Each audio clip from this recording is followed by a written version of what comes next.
The future of KCI is now on final approach. Tuesday, voters will decide whether or not to build a brand new terminal. Only on 41 Action News, anchor Kevin Holmes spent a day at KCI and uncovered what works and what doesn't. It is 4:20 in the morning. Busy travel day. Let's see how busy it is. I hit the road leaving from the studio, driving 25.6 miles to KCI's Economy parking lot. The goal is to get there on time for a 7:10 Delta flight to Atlanta. That 5:30 to 7:30 o'clock push in the morning, it's a rock concert here. We reached the parking lot about a half hour later. 15 minutes after that, the shuttle picks us up. Good morning, everybody. And it takes about 12 minutes to arrive at Terminal B.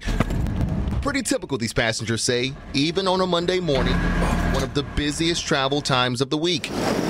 We're at KCI's busiest terminal. Nearly 11.5 million passengers expected to travel to and from KCI in 2017. Nearly 70% of those flights go in and out of Terminal B. A terminal airport leaders say has outlived its usefulness. It's not feasible in the long term to think that we just can continue doing these $10 million projects here. And quite honestly, we don't have enough seats as it is today inside the gate areas. Which is one of the reasons Mark Goldsmith is on the non-ticketed side of this terminal. He arrived early for his flight. Sometimes there are not enough seats, not enough outlets, just not enough anything, he says. There's no delineation between the downstairs and the upstairs as to what goes on, and it's just unusual for an airport. There's also only one bathroom in this section of the terminal, with only one stall once you reach the gate. There's always a long line, and sometimes when I'm trying to get onto the plane, I have to figure out, all right, am I going to try to go to the bathroom before or once I get on the plane because of the lines?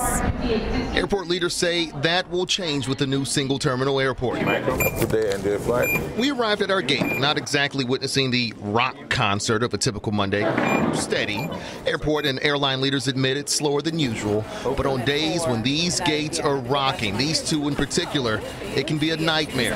Delta's two biggest planes leave from here, both seating 199 passengers. The waiting area only has 149 seats, meaning more than 200 people would be forced to stand. And that's a problem. We need more seats. I like it this way. Desiree DePriest feels that's the exception, not the norm, and she will vote no. Whenever she travels, she rarely comes across any problems leaving KCI. She says it's convenient. I'm a Midwestern girl. I like it simple. Hello.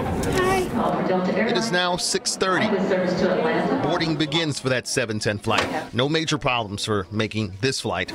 Instead of hopping on board, we stick around, we get hungry. There's only one option for hot food in this section of the terminal, so I get the cheapest entree and a bottled water for my photographer and for myself. It comes out to about $40.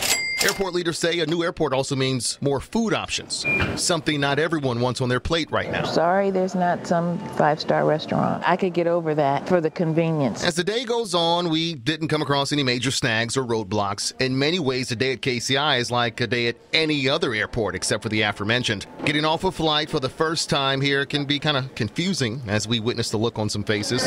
Baggage claim is closer to the terminals than most airports, but all other amenities seem so far away, and variety just isn't synonymous with KCI. Convenience is, but for everyone, it carries a different meaning. It's not convenient when United security checkpoint has a really long line and Americans has none.